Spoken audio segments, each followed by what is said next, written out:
another episode. Let me start again. Assalamu alaikum, everyone, and welcome to another episode of Danish TV's English language channel, the voice of the Center for Islam and Globality.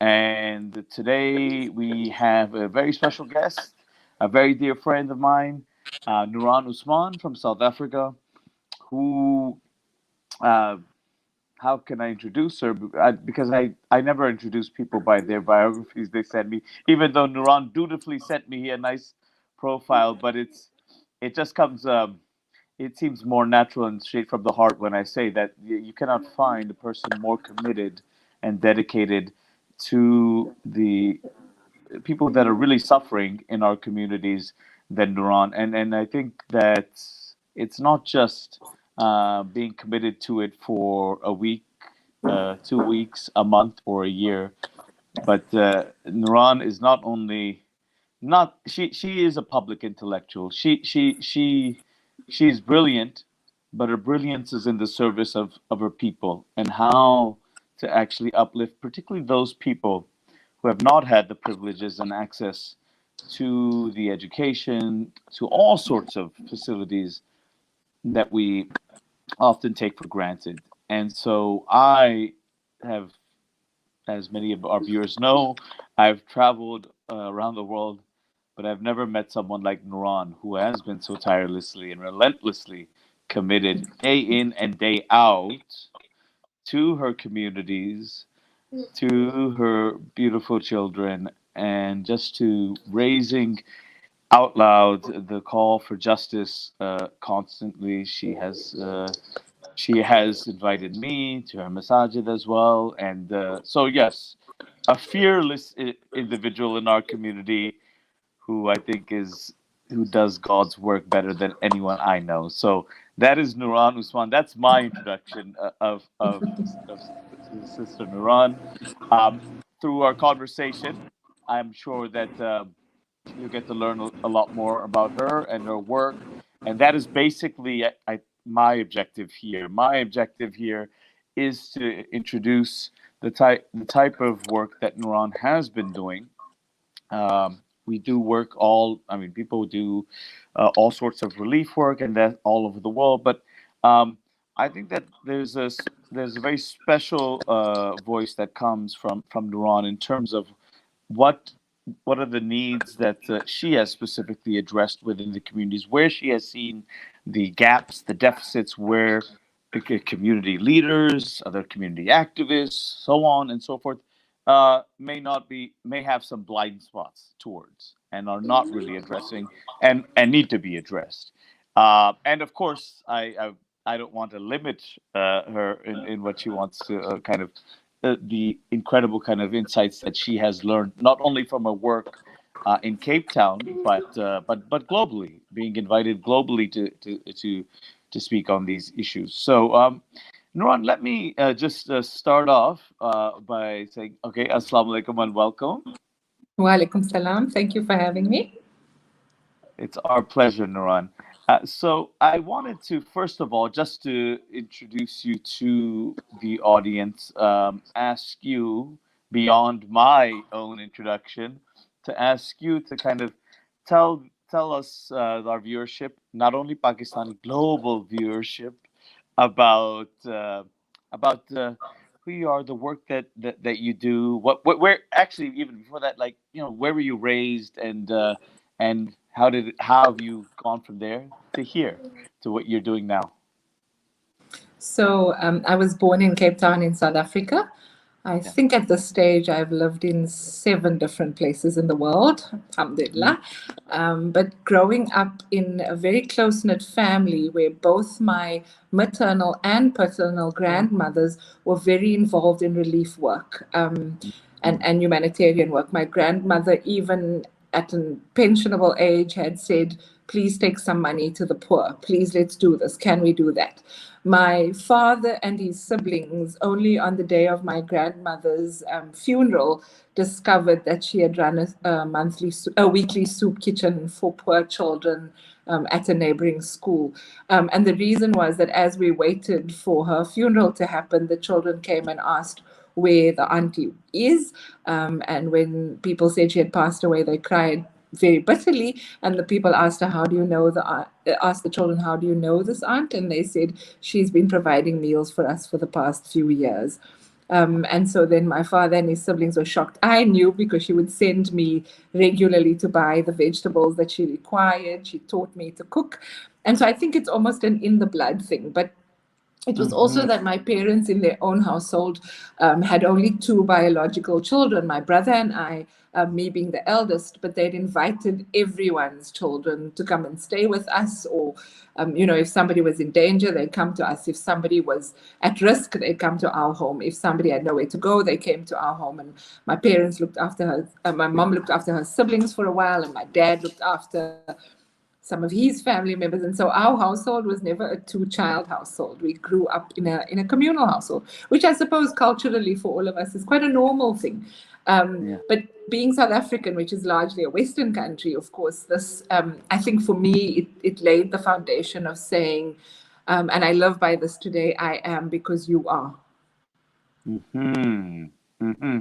And in fact, Nuraan, I was going to say, Nuraan, that it's increasingly, for better or worse, not even so much relatable here. In fact, that trend towards this non kind of extended family, in the sense of being able to depend on an extended network of a family and a community, not even necessarily of blood relations, but Yes. that is slowly dissipating, actually quite rapidly dissipating, not only in the rest of the world, but also in the so-called traditional societies like Pakistan. But no, that's an amazing introduction to kind of the real deep family inheritance of that type of work that you've done. And then kind of afterwards, what did you pursue? What did you want to do? So, as everyone expected, I went to university and studied social work, which everyone knew was going to happen. I was in grade two, I was 7 years old, or 6 years old, and I'd written a card saying, when I grow up, I'll be a psychologist or a social worker. So, I started university at 16, which was still quite young, and started with social work, and later decided that this was too stressful for me. And so I switched to psychology. Little did I know I would end up doing both later in my life. And so I graduated and started work. One of my first jobs, as you know, was with Positive Muslims, supporting Yes. Muslims who were HIV positive. My job was education, awareness, and advocacy. And I was really young at the time. I think I was 21, so I knew nothing about nothing. But you learn on the job, and compassion is not something you learn. It's something that comes naturally. It's something that's from the heart. And Yeah, so early and on, Nuraan, I want to just so for our viewership, they know Positive Muslims and the work that it was doing. Why was it seen? I don't want to say controversial, but why was it seen something that not every other Muslim organization was so interested in, or other Muslims were interested in? What were the kind of issues or controversies around Positive Muslims and the type of approach and of care and compassion and so on that it took to this to the epidemic and the way it was affecting Muslims? so this is really important to mention. HIV was a new disease, and it was not yet at pandemic proportions, but it was closely associated with promiscuity or lewd behavior. And so a lot of Muslim organizations were saying, we're not getting involved with any of this because it is a sin, it is immoral. And Mm. so it was not seen as a disease. I mean, if you compare it to diabetes is a lifestyle disease. There are methods of Right. control. You could choose to eat chocolate or not. But HIV was not seen that way. So there was huge stigma and discrimination. Um, and I think Yes. Positive Muslims was very revolutionary in its approach, and way before its time, in saying, we are Muslim, some of us are HIV positive, and we are going to take a stand and offer the love and the compassion and the support that is needed. I mean, at that Mm. time, I remember people were dying of AIDS-related illnesses, and their families refused to bury them because of the stigma. Now, stigma and discrimination have lessened, but in traditional communities here in South Africa, the stigma and discrimination is still well and alive. But Positive Mm. Muslims served an amazing purpose in that those family members who were not buried by their loved ones because of their HIV status were, even in their deaths, cared for by the staff of Positive Muslims, ensuring Right. that they get just and fair burial, and that, you know, they are remembered. So it was deeply compassionate work, but so necessary at the time. It is unfortunate that no such agency exists any longer, and really, it's still very much needed. I'm shocked that even now, in times of global pandemic, COVID-19, that there is Right. still stigma and discrimination where education Yeah. lacks. Right. Right. Right. I mean, I was just thinking about that. And again, I don't know. I know the situation has gotten worse in South Africa, but also, I mean, it's the same in here in Pakistan. And as you were speaking about the experience that I very well know about as well, Positive Muslims and its function, and the stigmas associated with people living with AIDS, I was just thinking right now, wow, that people the same kind of either denialism about the issue that no, it can't be whatever COVID, or it can't be this and that, and if if there's insurmountable evidence that it is, then you want to kind of almost disown the person, and for COVID. And it's Yeah. quite ridiculous and very sad. I mean, Yeah. to think about that, but it just exactly the same thing came to my mind actually right now concerning COVID. But I also think that I wanted you to speak about that because one of the issues that I did want to highlight is how many of us who have been, committed activists in some way or the other on particular issues, uh, when it comes to, we can often talk the talk, but when it comes to walking the walk and actually getting our hands dirty and working, you know, the combination of both theory and praxis of actually doing is actually quite rare. Yeah. The so-called intellectuals, etc. We do a good talk on these things, but it's getting our hands dirty in these things is very rare, and that's why the combination of those two qualities I see embodied within you. So that's why I did want to raise, that story, and I think there will be other stories in your life that will prove my point. So, but from there, Nuran, then after Positive Muslims. So I then completed my honors degree in South Africa. Between the bachelor's and master's, we have an honors degree, so we don't switch directly from bachelor's to master's. And Mhm. I did it in criminology. I was particularly interested in how juveniles, how young South African boys were being incarcerated, and the South African society, much like American society, is Yeah. deeply entrenched in racism, classism, and sexism, which is my current work. But I noticed that these boys, being children of color, so not black, not white, but mixed race children, many of them were being incarcerated before 16 years old. And so I was really interested in, as you say, the academics of the matter. So what drives children, South Because African Nuran, children? before that, for our viewership, Yeah, the that may not be too familiar with this, the distinction between, well, I mean, white and black, okay, fine, yes, maybe, but this yeah, colored and Indian mixed, maybe a little bit. I know that's a very complicated history yeah. of the legacy of apartheid, but just Yes. in a nutshell. So I think it's the children. So we were told when we were growing up that our Yeah, forefathers came from India and Indonesia, and Malaysia. And so I don't know, there was intermingling of races, and the colored race was born. So my family right. is of Asian origin, of Indian origin. So we're known as South African Indians, for example, or some Mhm. would say we're not South African Indians. It depends on where in India you're from. It's all of those sorts of funny things. But in South Africa, it would have been, let's say, a white master, slave master, who had impregnated his black slave woman, and she would have given birth to a mixed race child. And Right. so it's a bit of an ugly word to say, but it's a bit of like a bastard nation, a bastard Right.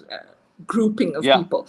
And people of color in this country, so not blacks, but mixed race people, have struggled with issues of identity, with issues of belonging, with Mm. issues of where do we belong? Where do we fit in? And we were finding that when I did my degree in criminology, I was working Right. at the Pollsmoor prison, which is one of the most notorious prisons in the world, not only in South Africa. But there were so many young people under 16 incarcerated. And I was very interested in what made these young men tick, what sent them to prison. Why was prison an option for them? But it was the deep sense of power and belonging that they felt, because on the streets, you have no sense of power. On the streets, Right. you have no sense of belonging. You're not even sure which race or cultural category you belong to. And so I spent a year working on a program in the prison with juvenile boys around violence reduction, nonviolent communication, and also teaching the boys to name their feelings. Now, this may sound, for the average listener, this may sound like, why would you need to teach children to name their feelings? And the reason for this is that many of these young children had no safe space. They lived somewhere, but their homes were not safe spaces. And so they were unable to say that I feel sad or I feel happy. In fact, they didn't know what happy or sad was. I needed to teach them through picture drawing. So I needed to draw a happy face and say, what does that feeling look like to you? And where in your body do you feel it? And it's the oppression, the legacy of oppression left behind by the apartheid regime that left these children almost feelingless. And for me, emotional intelligence is one way of not surviving in the world, but living in the world. And so these children were surviving in the world in gang infested communities, because gangs is one of the remnants of apartheid. In gang infested communities, their only ambition was to be in the gang. Now, if you have a cold hearted 11-year-old, 15-year-old who can't name their feelings, and you place a gun in his hand and he doesn't even know where in his body he feels feelings, he doesn't know what his feelings name, imagine the damage he can do to another human being. And that's what these children were being used for by gangs. They were being used to commit murders on behalf of the gang, but then having to live with the remorse ever after, being incarcerated for 20 years ever after, and not even knowing what you did and how that felt and the effect it had. So consequential thinking was also one of the other things that I was engaged in, and it was for 1 year. But because the legacy of apartheid is still Right. lived well in this country, the prison did not see the need for funding for this program. So much to my devastation, this program ended. And then I went on to work as the first orphans officer in South Africa for Islamic Relief Worldwide. So I was responsible for signing up 300 orphans and vulnerable children. And some of these children were orphaned by this dreaded AIDS pandemic, because at this point, HIV had reached pandemic proportion. And as you may well understand, many people were dying because they were not accessing testing, treatment, or clinics, and ashamed to come out because of the stigma and discrimination. And so they were dying, and their children were left behind with nothing. I will say it's one of the jobs that I so miss, just engaging with children with their big eyes and their bright eyes and their bushy tails, so ambitious for the world, but having been left in this world without anyone to care for them. So my job was to care for almost 300 of them at that stage. Wow, mashallah. Wow, wow, wow. That and this was part of Islamic Relief, a campaign of Islamic Relief. Yes, and Yeah. no, I think that when I probably first had met you, were you working at was it at the orphanage? I think that was No, it. I was working at Islamic Relief, in fact. So Islamic I Relief. had, Yeah. yes, I had the 300 orphans, but the program was based in communities. So we were empowering grandmothers, aunts, even uncles in the community to care for these children. And so, Uh-huh. yeah. Okay, okay, okay. That's okay. That's right. And then then after that is what you've been doing up until now, No. or So is there after that, more? Okay, yes. yeah. After that, I left Islamic Relief after 9 years of service, Wow, because mashallah. Wow. it was the best time of my life, but it also Wow. gets a lot to care for orphans and vulnerable children, and I needed to move on, because I think one can't hold on to a job. Most of us, again, like I said, will talk the talk, but won't last probably 9 days, if 9 hours. So, mashallah, 9 years is a lot. It's a calling. It's not a job. During the time at Islamic Relief, I started working on HIV and gender-based violence global programming. So I was responsible for writing manuals. I still am very engaged with World Vision and Islamic Relief around writing faith-based materials on social issues. So I've written HIV and Islam, I've written materials for, I've written for maternal, newborn, child health and Islam, child protection, gender-based violence, and these manuals are used to train religious leaders, ulama, around the globe. And I've been involved both with Muslim-only training and then Muslim and Christian joint training. And you spoke earlier on of some of the global work I've done. I've worked with religious leaders in Malawi, in Kenya, in Indonesia, in Vienna, around these issues, and also, locally in South Africa, training local religious leaders, particularly to look at issues of vulnerability. So I grew a little tired after 9 years, and I thought I'd need a career change, but I ended up working with adolescents again. So I was a school counselor at a local high school where there were 1,600 children, of which I would guesstimate 1,500 children had problems, were very vulnerable, were either food insecure, had learning challenges, had emotional and mental health challenges, and were just chucked into mainstream schooling because there was no other money for any other education. And so I worked half-time as the school counselor and half-time as a teacher. I worked at the school for 6 years, at which time I went home and had a baby. And whilst I was on maternity leave, I then was invited to come and assist at the Ihata shelter for abused women and children. And that's where I work now, 11 years later, alhamdulillah. Wow, alhamdulillah. Can you speak a little bit? Well, actually, before that, at the school where you say roughly out of 1,600, 1,500 of these peoples, of the students, had some serious issues. Did you feel, because of your prior experiences, equipped to handle? Now, these were students between what ages? What age demographic are we speaking about? Like high school students, or? Yes. So it'd be, Yeah. in South Africa, it would be 13 to 18. So how did you handle them? How did you deal with all of these kids? And I mean, I'm sure, because it was probably very different from obviously the experience at an orphanage or other places where there's other types of things you need to do. Uh, and these are people that are very, I mean, they're very vulnerable to gangs, to all sorts of things. Um, it's not an easy job. And I think I respect this more being an instructor in a very kind of a privileged university space, and then seeing myself, like, teachers that have enormous respect for, like, having to deal with kids both from elementary school all the way to high school. And I said that they have a far tougher job than anything I could ever do. So I just wanted to ask you that, like, how was that experience? And were you able to kind of cope and manage in that situation? So I think juvenile adolescents who go to high school, who want to learn, are far easier to deal with than juveniles who are incarcerated in a prison cell. That's right. Less levels of frustration, less vulnerability, let's say. But I think what was important for me when I was teaching was that it was not so much about what the children learned about English or social sciences or geography. None of that. I mean, none of us use algebra in our daily lives, but we got taught algebra until the cows came home. What was important for me was to teach the children life skills.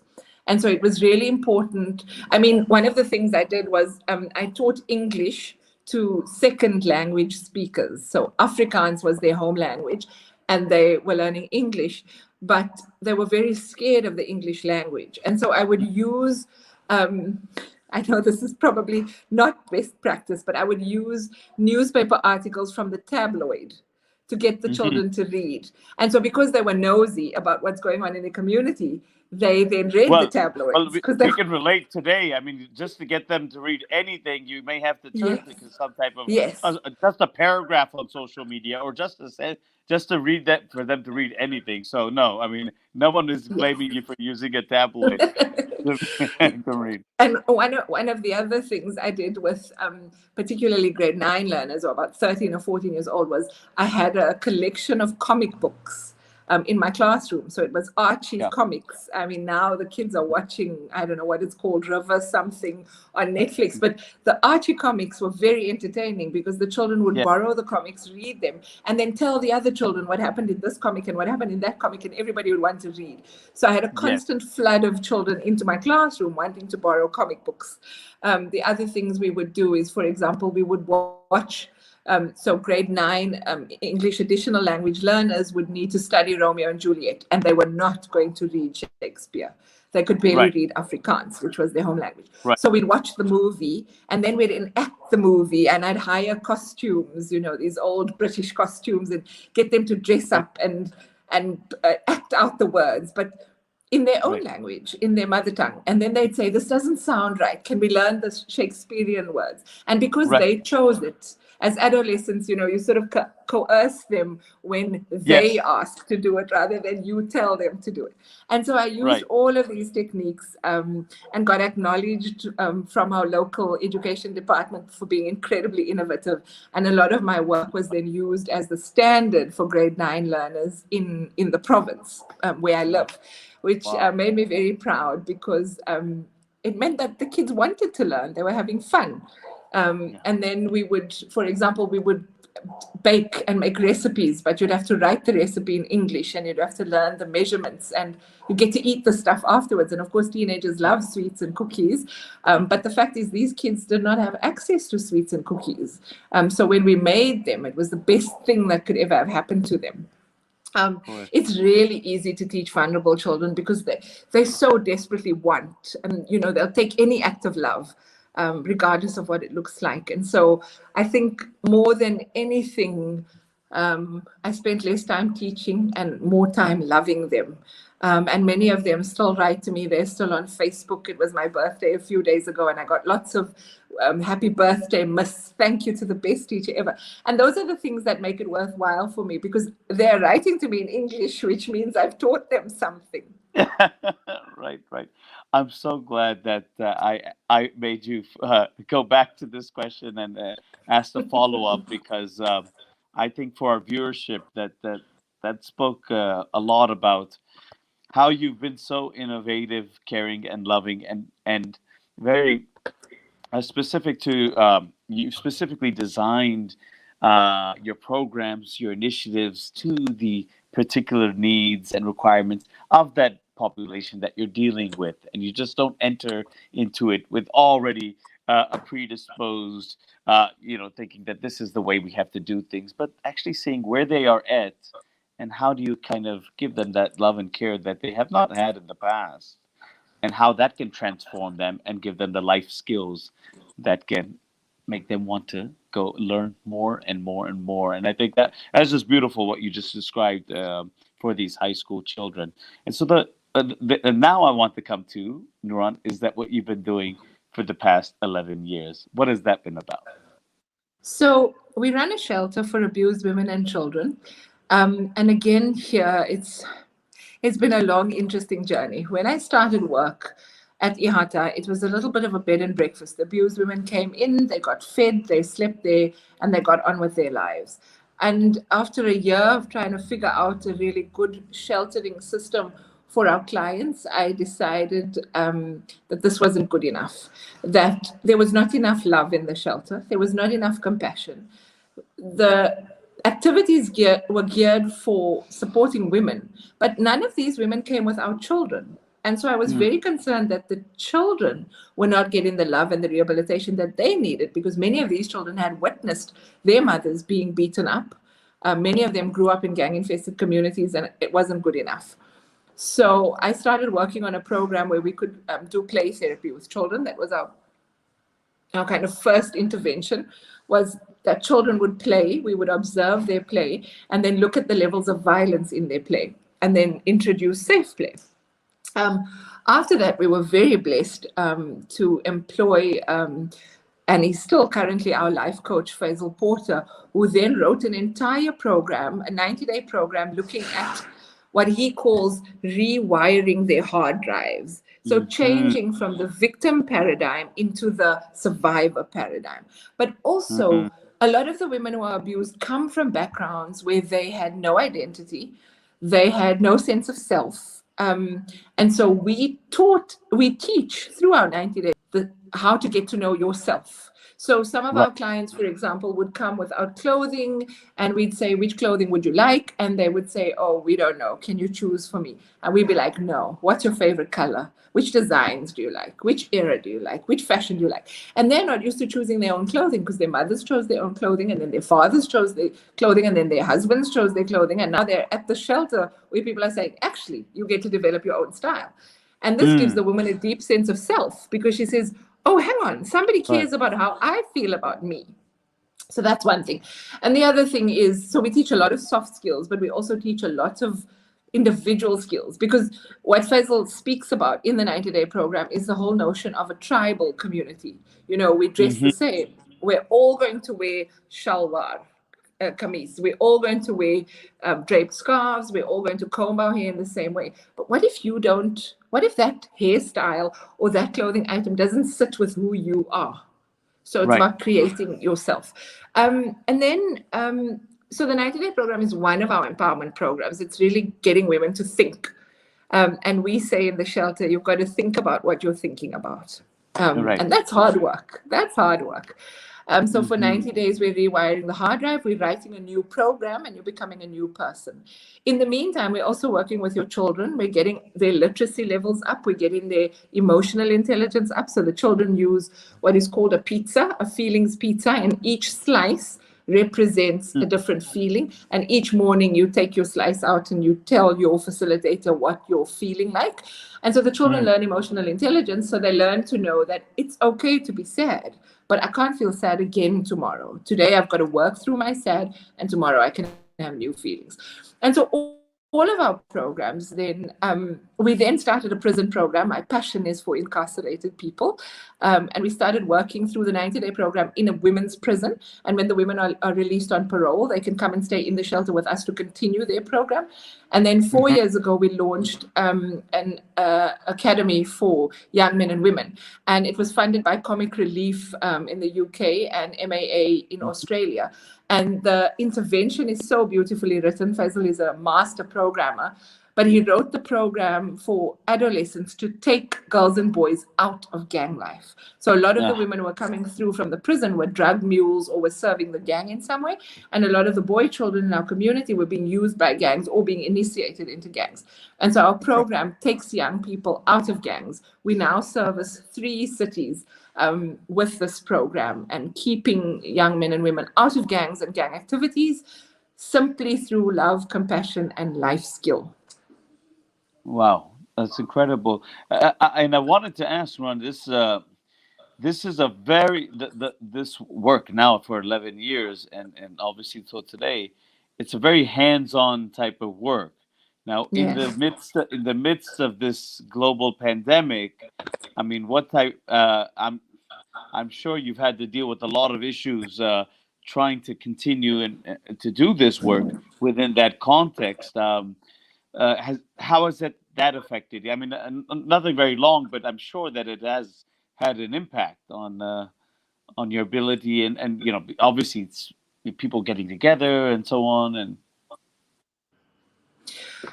So in the first 3 months of the announcement of the pandemic in South Africa, we had lockdown, which means yeah, that we were pretty much indoors. This didn't work for us. We needed to go to work because we were counted as essential emergency services. And so our municipality issued permits and we were out. Our donor, Penny Appeal South Africa, had then decided that we were going to expand our services. So many families lost food security, breadwinners lost jobs. So in the first 3 months of the global pandemic, we provided 10,000 hot meals to uh-huh. communities in need.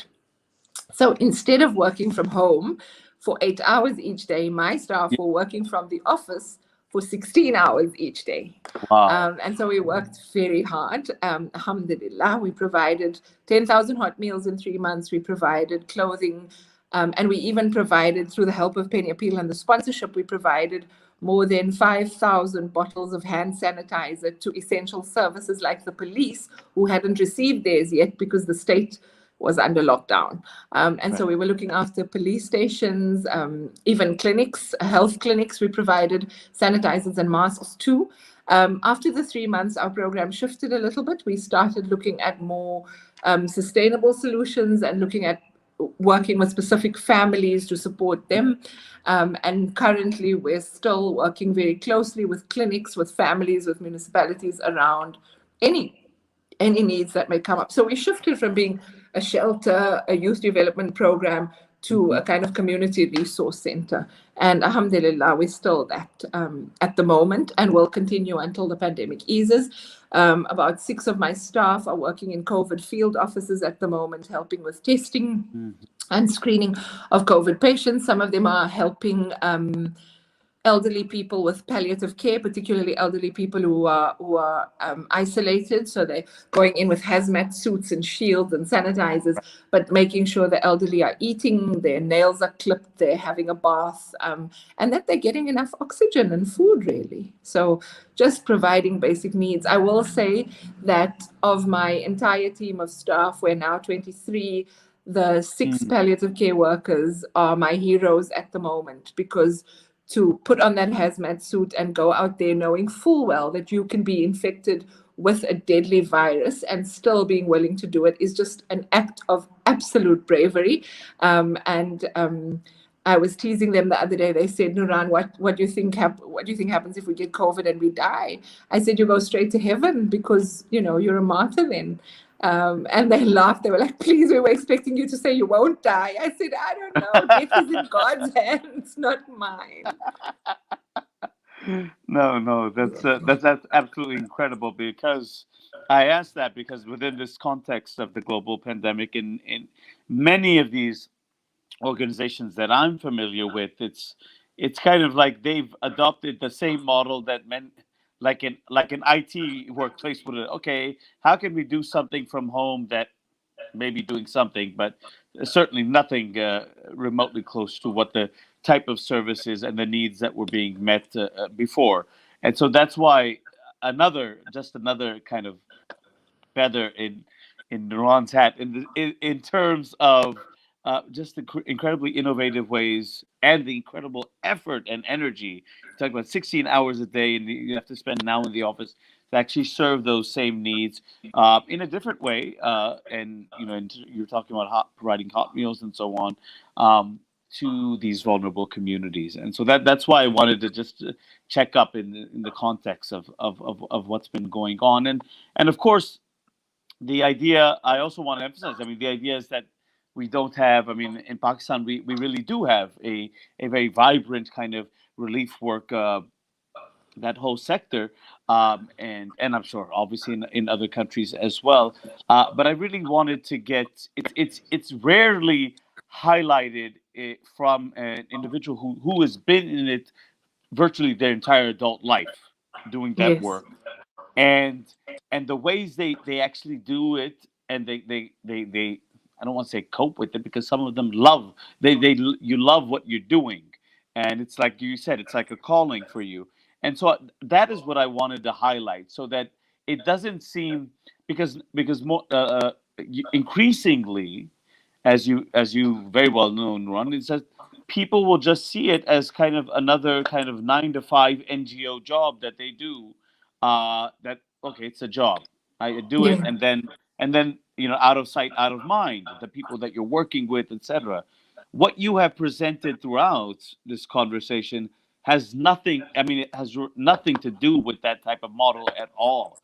It's like the compassion, the love and care that stays with you when you're with them, when they're away, all of it, making sure that these people are okay. So that's what I wanted to really highlight, because we do have seen for now a few decades what I call the NGOization of the world, in which they think that just helping, just doing these things with people, working with the oppressed and the marginalized, has to be now a cushy 9 to 5 job that they do, and that's it. It's just like another job. Whereas this is actually I mean, this is really God's work, that's not supposed to be kind of a 9 to 5 job. and is much Yeah. more than that. So that's really what I wanted to capture. And but the last thing I have to ask you this, because obviously both of us share this coming from this perspective to this type of work, activism, and so on. But what is it about? And I know it's a bit personal, but what is it about your own personal faith that has, whether it's faith based or faith affirming work and activism that you have been engaged in throughout your adult life? What is that that faith that has inspired you to do that, and in what way? What are the values from that that really do compel you to take up the work that you have been doing? So because I know that I come from the same ethos, that same those same principles, but I also wanted you to kind of articulate that for our viewers.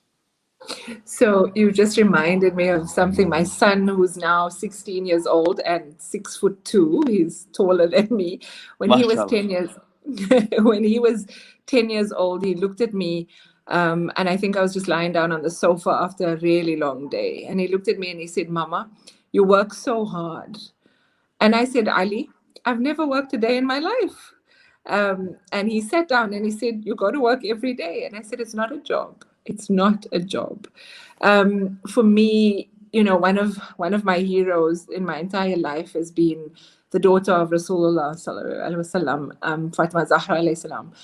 And she knew that she was the mother of women in paradise. She knew, I'm sure she knew that she was with Allah's pleasure, and she would gain paradise, and she was the daughter of the holiest man to have ever lived.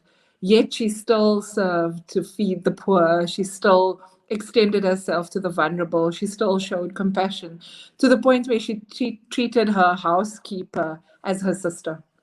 Mm, And so I remember that I am nowhere close to the character of Bibi Zahra alayhi salam, that I am a mere mortal with great sin. And so on that day when I spoke with Ali and said, I've never worked a day in my life, he said, mm. "What do you want from all of this?" I said, "If Allah grants one grain of rice of his pleasure for me, then I will be satisfied." And Wow. each day I remember telling my son that I wish for one grain of rice of Allah's pleasure, and it'll be enough for me. Wow. That's a very powerful and beautiful point to end on. And like I said, um, we may articulate it in different ways, but this is, I think, what has inspired me to do the very incomparably minuscule work that I do in terms of whatever my activism and teaching, to the incredibly amazing and incalculable work that you have done throughout your adult life. But at least we have one thing in common, that it is very much faith based and faith affirming work that we do. Nuran, before our producer throws me off the channel, I wanted to thank you so much for coming on to the show. And I just wanted to tell our viewers that today this was an incredible treat and delight and an honor for us to have you with us, because I don't we've done many shows, but we have never gotten such a, what I would say, grounded perspective from someone as brilliant as you. So thank you so much, Nuraan, for being with us. And inshallah, may Allah bless you and shower blessings upon you, your families, and all the people that you work with. And so thank you for being with us, Nuraan. Alhamdulillah, I'm very blessed to have been here. Thank you, and to all the viewers, to keep safe, inshallah. It's a difficult time, but this Yeah, too shall pass. inshallah, inshallah. Thank you, Nuraan. Take care. You're Assalamu welcome. Assalamu alaikum alaikum. wa rahmatullah. Bye bye.